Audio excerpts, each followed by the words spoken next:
Doug and Kelly, second time meeting in person. We still like each other. It's always a good thing.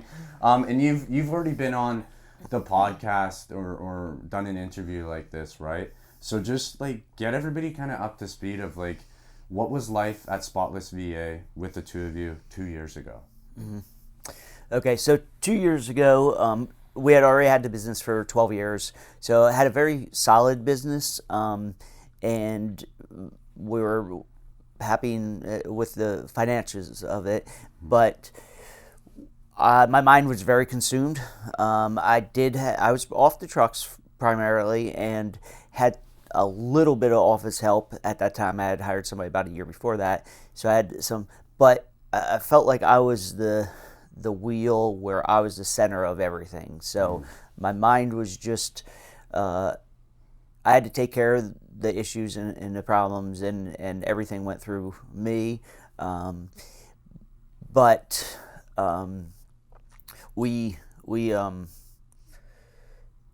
the program has just been phenomenal with helping me to take it to the level where I can step back.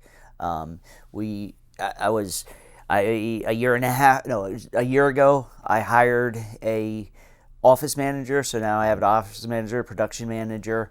Well, let me jump in and just say about 2 years ago. So about 2 years ago, I think like the overall cap is that he was just cycling. It was just 2 years ago, there was not a break in the cycle. There was not a break in the thought process of turning. It was just a constant problem solving, cyclical thing. So, I mean, I think that's really where we were. We were stuck in a cycle of repeat 2 years ago with really no possible way out. The same conversations would happen.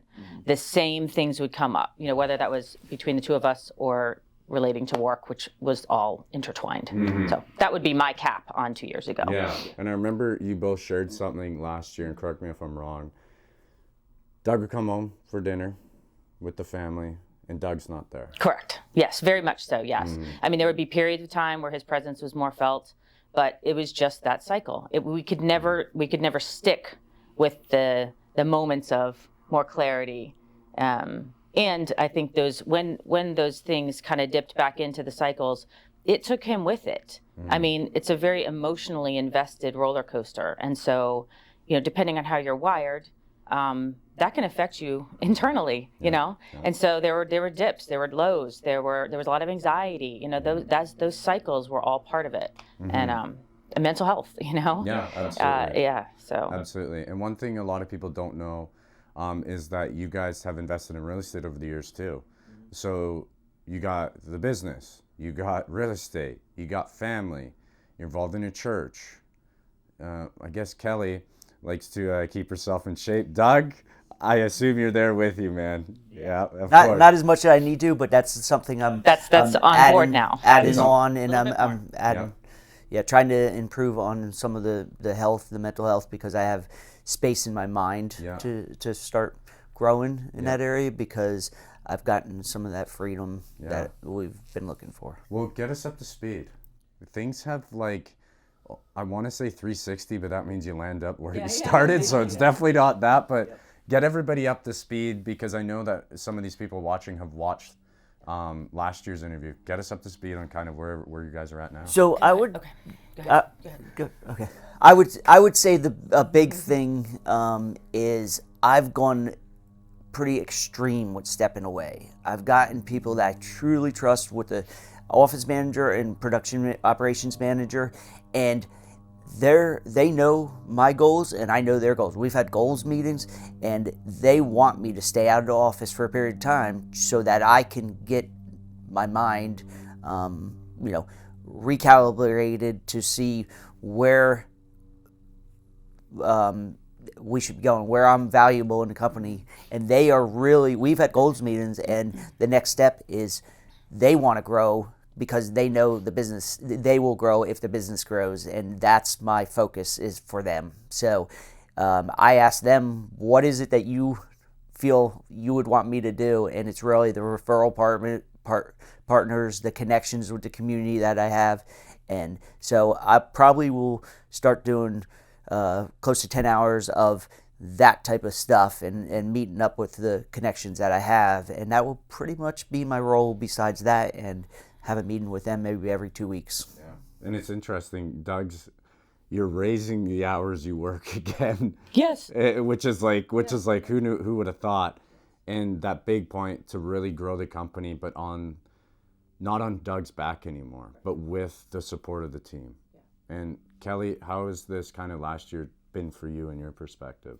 So I think last year, I mean, I can so remember doing the interview, and I think I was in a place of, it was all still based in hope. It was not based in reality yet. And so I had a lot of hope last year. And that was like the first time I felt like I could like dare to say it out loud, dare to really hang on to it, because to go there after, 20 years of marriage is, it's emotionally vulnerable to really lock yourself into that hope. It's really makes me cry. So, I feel like this year we're at a different place. Like we truly are entering into a different place.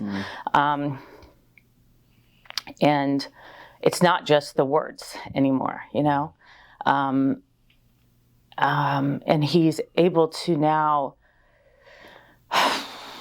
he truly has pulled back physically from work, and he has committed himself to pulling out mentally. And that's the big thing. Everything, it's absolutely everything. And now I think he's choosing to be intentional in filling those empty spaces, first of all, with emptiness, leaving some of it empty, but also going into some work, doing inner work, like personal headspace work, some counseling, and just digging into other areas of his life that need attention, that then can just continue to bring more of a wholeness to him and to us. And, learning to tap into what am I feeling in a moment? Where am I right now sitting on the couch, feeling anxiety? Why am I feeling anxiety? Do I feel because I still want to go in and like grab hold of things and control it? Is it because I don't know how to sit still and be empty? Those kinds of things. It's we're at a really different place. Yeah. And I think our Christian faith is the most important thing, and in our family. So I've always had the balance of being home. I've really never in my life worked more than 45, 50 at the most hours a week. But like we're talking about, I'd come home and my mind just wasn't where I wanted it, and it couldn't rest. And I've had that since ever. It was either athletics back in the day, or it was whatever job I was doing, because I always wanted to be the best at it, and just a drive. But now it's saying I need to completely rest my mind and figure out what God has next for me. And it's really to support my staff. And my goal, I'd love for them to make more money with business than I do, as long as I can continue to reach my goals of being able to step back. Yeah. And I got two wonderful people that are running the show, and it's just been special. It's amazing. Yeah, you guys are an inspiration for Teresa and I. Hopefully you get there earlier than 20 years. Yeah, that's at the talk of the weekend. I tell you that. T, if you're watching this, One question for each of you, and this is the final one, and we'll wrap here. How would you describe HSBC in one word? And Doug, we'll start with you, and then we'll go to Kelly. For me, it was freedom. It's created the freedom of my mind, the freedom of my time, and I mean, there's just so many words, because I could then think of the staff and the coaches, and wow. I mean, they're just so powerful and so caring, so kind, so available. So freedom for me, but there's so many words that I could describe what they've done for us and how invested they can be and are and care about the individuals. That's why the program's just a special program. I would say it's inspiring. Just really inspiring. I'm inspired every time I come here. You know, this year was just another experience. I think seeing some younger people in here, I mean, ridiculously inspiring. And it reminds me over and over again, like the balls it takes to be an entrepreneur. It is really a big deal. And to see these guys and women in here hungry to grow, supporting each other. Everybody's got their challenges all over the map. And to bring it all together, you know, it's a collective success because everyone's growing, but other people have strengths, you know, and it's just this merging together of encouragement and inspiration.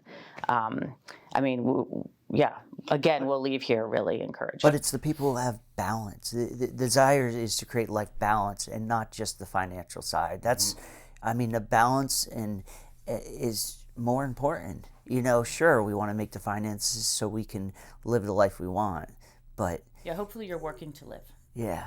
And that's what this program is teaching. Yeah, I agree. It's I'll share a story and then we'll wrap. I was I'll call her my aunt. 3 years ago, we got into a deep conversation mid-COVID. She lives in Seattle, and she's known me since I was like a little literal baby. And you know, as we're talking and stuff like that, there's all this ambition and everything, you know, you want to attain as a young man. And she said, she just stuck with me to this day. Landon, we're human beings. We're not human doers. Yeah. And I think you need to unlearn that. So when we get in the room and we talk with people, you know, on a daily basis, it's just like that reminder of like, what's the greater purpose of what we're doing this for? Yes. Yeah. And I'm just so thankful for Kelly. I mean, she's just with me and encouraging me during this crazy journey of an entrepreneur and the drive that entrepreneurs have. Yeah. It's just, it's fun, but it can be overwhelming, and we need support from my wife, from the team, you know. So. Yeah, well, it's been a joy, and I'm excited to see what the conversation lies in store for next year. That's going to be really fun. Yeah. And we have that hope now that's been more secured, and it'll continue to get to more secure. Okay, awesome. Doug and Callie, appreciate you both.